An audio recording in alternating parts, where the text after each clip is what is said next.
Coach Golden has arrived. Morning, Coach. Mark, nice to meet you. Likewise.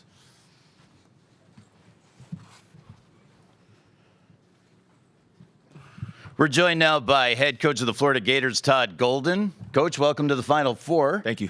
We'll take an opening statement from you, then we'll get questions from our reporters in the crowd. Obviously thrilled to be here. Really proud of our program, our staff, our players, for the way we performed all season. Made it through a heck of a SEC, best conference in basketball over the past 20 years. Obviously won the SEC tournament, which we were really proud of. And, have done what we needed to do to find a way to get to the Final Four. And, being our third year here, leading this program, myself and our staff are really pleased with the progress we've made and excited to see what we're able to do this weekend.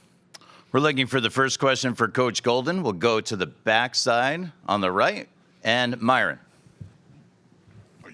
Myron Metcalf, ESPN. Todd, you all were undefeated in November, December. Then you lose that game to Kentucky. Elijah Martin said you all needed that loss. How do you think that prepared you all to kind of regroup and get to what we've seen today? I honestly was really as excited as you could be after a loss after that game because, a lot of people had questioned, this the strength of schedule that we had played in the non-conference and, going on the road, playing in Rupp against a team that we knew was really good. We didn't guard necessarily well enough, but we played well in that game, and it was a back and forth. It was a great game, and I think in a way it gave us some confidence moving forward. Obviously, 3 or 4 days later, we beat Tennessee at home when they're number 1 in the country by 30. And I think that week with those two contests kind of explained to us and built a lot of belief within our program that we belonged, at the top of the SEC. To the center of the room, John. John Fanta, Fox Sports. Todd, we were talking in the locker room with a couple of your guys, and Micah said, I knew last summer that we had this type of group in terms of the close-knitness of this team. And he said it kind of says a lot about our staff because 80% of us are different transfers that have come into the program. So how do you navigate the climate to try to get the guys that you know are going to fit to the degree that this group has fit? And what can you say about the way this group's fit? Yeah, well, this team, the process of kind of building this roster out started 3 years ago, when we got down to Gainesville. And, I point to Will Richard as kind of being the starting point for us. He was the first young man that committed to our program when we got the job. And, I can't say enough about what Will has done for us, as a program since he's been here. And, after the first year, we were very active, in the transfer portal, and we were fortunate enough to get Walter Clayton, to get Zion Pullen, Tyrese Samuel, Micah Hand-Lockton specifically, and kind of had some unknown freshmen at the time that we got that I don't think a lot of people outside of our building appreciated. I point to Tommy and Kondo specifically with those guys and Denzel kind of growing up. And then obviously last year we had a good year, make it to the SEC tournament championship game, but fall short in the NCAA tournament. And we felt like we needed a additional, layer of toughness, physicality, experience to kind of bridge that gap for this nucleus that we had returning. Did a great job keeping our nucleus, and then obviously just the addition of Elijah, Ruben and Sam, that group. You just really finish this team. And, we have great guys that are unselfish, that enjoy playing together. I think our staff's done a good job defining roles so everybody understands what their job is to help us win. But, it goes back to the players. They've been incredibly unselfish. They've allowed us to coach them. And they're very consistent. They compete every day. And, so it's been 3 years in the works, and I'm just really happy, with the success we've had.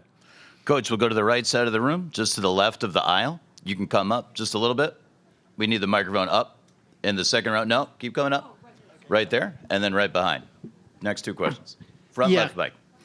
Yeah, Kevin Brockway, Gainesville Sun. Coach, how much is getting on the stage proof of concept for your analytics approach, and how have you balanced that maybe over the last 3 years with going with your gut at times? We're very analytical in everything we do. We talk about that a lot.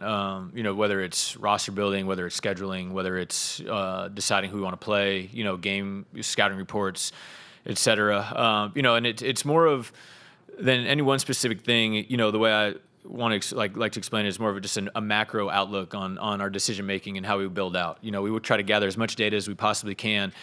when it comes to any sort of decision, and then make what decision that data tells us to make. And then you got to live with the consequences, and it's not always going to work. But life's not perfect. You want to give yourself the best chance to be successful and live with the results. And, I think it shows great proof of concept. We try to, bridge that gap also of being analytical while also using a little bit of a human element to maybe make some certain decisions. But big picture wise, obviously, I think where we are right now and the way we've done it is really good proof of concept with the way we're trying to build our program. Same area, one row back. You can stay right there. Yeah, to Edgar Thompson, the Orlando Sentinel. Todd, what did that Auburn game tell you about Walter? I mean, it obviously had many pretty amazing performances to date. Coming off an injury, though, then career high 9 assists, very efficient, 6 rebounds on top of it. What did you just find out about him that night? I wouldn't say I necessarily found out anything new, but it just kind of cemented what we've known about him for a long time. He's an amazing player. He was banged up in the Tennessee game that we lost, and we had to make a tough decision coming home that next week in terms of the Vanderbilt game. And the great thing about Walt is he wanted to play like he was going to play on a little bit of a bum angle for his teammates. But we just thought it would make sense to hold him out and try to get him ready for the back half of the season instead of letting him be gimpy down the stretch. And that's the benefit of having a great, deep team. Guys like Denzel Aberdeen steps up in that Vandy game, plays 35 minutes, no turnovers. Irby steps up, hits 2 big threes, and we get through that game with a win. Allows us to get to the Auburn game with a healthy and fresh Walt. And again, he did what he does.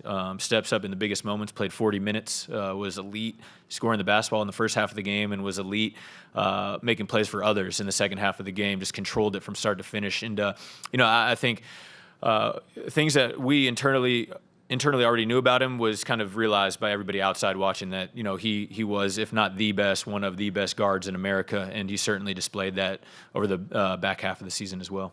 Coach, next question is on the left side of the room, just to the right of the aisle. Yeah, Kevin Sweeney, SI. Todd, you mentioned Tommy and Alex Condon as 2 guys that were important evaluations that helped set you up to be here. I guess could you take me through the process of getting those guys to Gainesville and how important 2 under-the-radar guys have been in getting you to this point?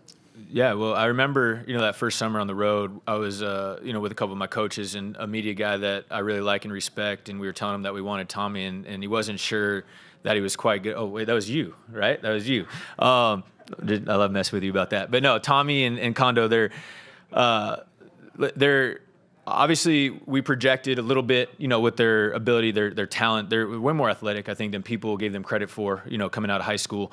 And they were both kind of, in undervalued, under-recruited places. Tommy was in Pennsylvania, at prep school. Kondo was playing his 4th year of basketball in Australia. And again, like it sounds cliche, but some that I took from Kyle Smith at Columbia that we've gone great attitudes, great work ethics, guys that really want to be here. And those guys checked all 3 of those boxes. And,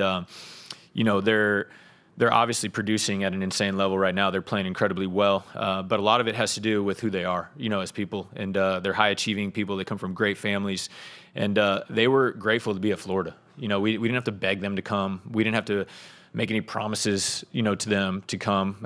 It was a mutually beneficial relationship, and I think you're seeing guys like that, and not just in our program, but other places that go into it with that mentality, having a lot more success. And they are incredibly, incredibly, incredibly important to us and how we play and what we do. And they deserve a lot of credit for the success we've had.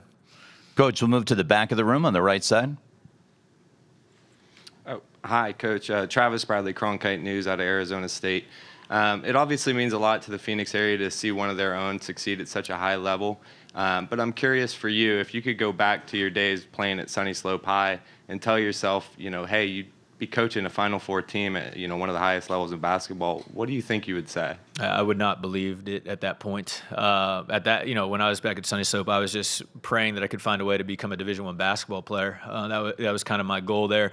But one of the things that I've been incredibly fortunate with all throughout my career is being able to play for and be around really great coaches. And, started at Sunny Slope with Dan Mannix, a Brooklyn guy who's won, in the Arizona State Hall of Fame high school basketball. Steve Rosenbaum, the head assistant, was a guy that instilled a lot of belief, in me in terms of finding a way to become a Division I player. And, we just really understood and got used to winning there. I think we went 77-12 in our 3 years, of my 3 years playing varsity, and just, having a level of toughness, both physically and mentally, before getting to Randy Bennett and St. Mary's, but Sunny Slope, I'll love it forever, man. It's, 5 minutes from my house growing up, just an incredible public school where I met so many different people from so many different walks of life, have friends for life from there.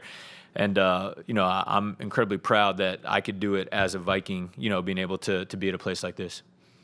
Coach, center section, we have 3 questions from the 3rd row and 4th row.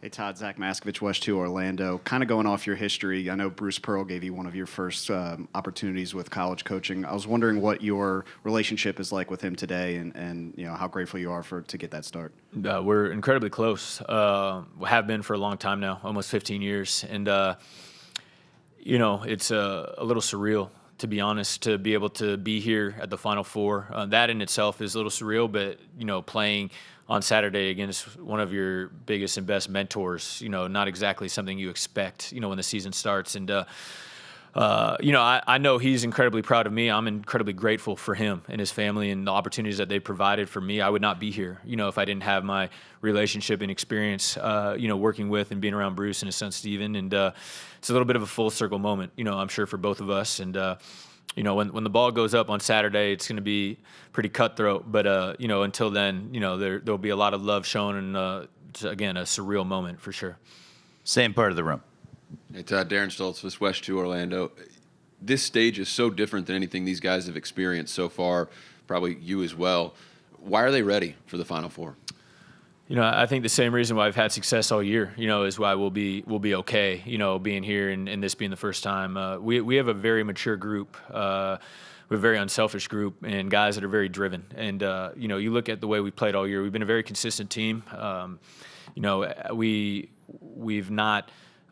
We've always been able to bounce back from losses the right way and make sure we get back to who we are and playing well. And, I think we've won 10 in a row coming into this event. And, our guys are not going to be satisfied going home Saturday night. I think going into the mentality that, obviously it will be a great season regardless, but if we lose on Saturday, we'll have a bad taste in our mouths. And, our senior leaders on the perimeter, I think, drive that. Walter, Will, and Elijah kind of make sure our competitive spirit's in the right place, and our young guys in the front court just play so stinking hard. They're going to do whatever they need to do to keep us alive. But, I point to kind of the collective unity of this group as a main reason as to why we deserve to, and, we'll do what we need to do on Saturday night to stay here. Same part of the room, 1 row back. Todd, Noah Ram with the Gainesville Sun. Just talk about, in the locker room just now, guys seem so relaxed. I mean, they're playing Madden, they're chanting DJ Lagway's name. What do you attribute that to? Because this is a new stage for everyone, you included. How are you guys so, in regards to that, ready for this moment? And just, is it the schedule you guys have played, knowing that you belong here and you've beaten some really good teams? Talk about that a little bit more. Yeah, I think, again, the 2 things I point to is our team's maturity and our belief. We've had a great season. We won 34 games, and you don't do that by accident. I think our guys understand and know, that when we're at our best, we are one of, if not the best team in college basketball. And, our guys have put in the work. We didn't make it here by accident. We earned the opportunity to be here and to compete. And our guys enjoy doing that on a nightly basis. So, I think they understand what's at stake, but at the same time, they want to enjoy being here and enjoy the fruits of the labor that we've had all year. Coach, we'll go to the front row, left side right here. Robbie LaStella, Brackets.org. Todd, a lot coming into this week was made out of Elijah Martin playing in his second Final Four. How have you kind of seen him step up as a leader, and how important is that to what you're trying to accomplish this week? Yeah, he's done it for us all year, to be honest. Since the moment he got to campus in the summer, we knew that his experience and his mentality and the way he approached workouts and practice would really help this group. And, I think he's raised the bar for Walt and Will also, coming in and having that Final Four experience. Obviously, Walt and Will are great players, but they hadn't made it there yet. And Elijah simply had a lot of respect in our locker room because of that. And, I talk about adding him and Ruben and Sam in that class. Like, this class has really completed this group, and his leadership is a huge part of that. Second row center, Jaden. Todd, Jaden Daly with Daily Dose of Hoops. When Walter was at Iona and you saw him on tape, and even last year, he was significantly better when he had a pure point guard playing alongside him. How did he evolve into a true point guard himself this year and become an All-American on top of that? He's always had the ability. He's always had a tight handle. He's always been able to make plays out of the ball screen, and obviously been able to score it at an elite level. And I think it was us kind of providing that opportunity for him to take on the ownership of being the lead guard, and obviously surrounding him with guys that fit and that made sense, and that would kind of lift up all the good parts of his game. But again, he's been elite all year. He's done a great job taking care of the ball for us. He's done a great job reading the game and taking what the defense gives him. There's some games where he goes for 15 in the first half, and then he has 7 assists in the second half. He does a great job never getting too high or too low, and controlling the basketball game. And it's the jump we expected him to make, by having that opportunity. And being around Walter every day, you understand how he's wired, and what kind of makes him the competitor he is. And we had a lot of belief in him coming into this year, and obviously he's rewarded us for that belief. Left side, just to the right of the aisle. Hi, Todd. Dennis Dodd, CBS Sports. How did you react when you heard the SEC called the best conference ever? And since you're the league's assured of a spot to play for the championship, does the SEC have to win the whole thing to kind of back up everything that's been said about it this season? I think the proof is in the pudding, and so to speak. Just analytically, you look at KenPom, Torvik, whatever it is, it's clear that the SEC was, had the best efficiency margin of any league over the past 20 years, I believe. The success that the league's had in the tournament has been pretty amazing. And to your point, whether it's us or whether it's Auburn, one of us is going to be playing for national championship on Monday night. And, I think that speaks enough for itself. But the league, obviously a lot of respect and a lot of notoriety after the non-conference. And, once you get in league play, people wonder how real it is. And I believe the results that we've had so far in the NCAA tournament speak to that. Toward the back on the left, Zach. Zach Braziller, New York Post. Todd, could you take us back to Walter's recruitment? You're obviously going up against a pretty well-named coach there in Rick Pitino and his former school.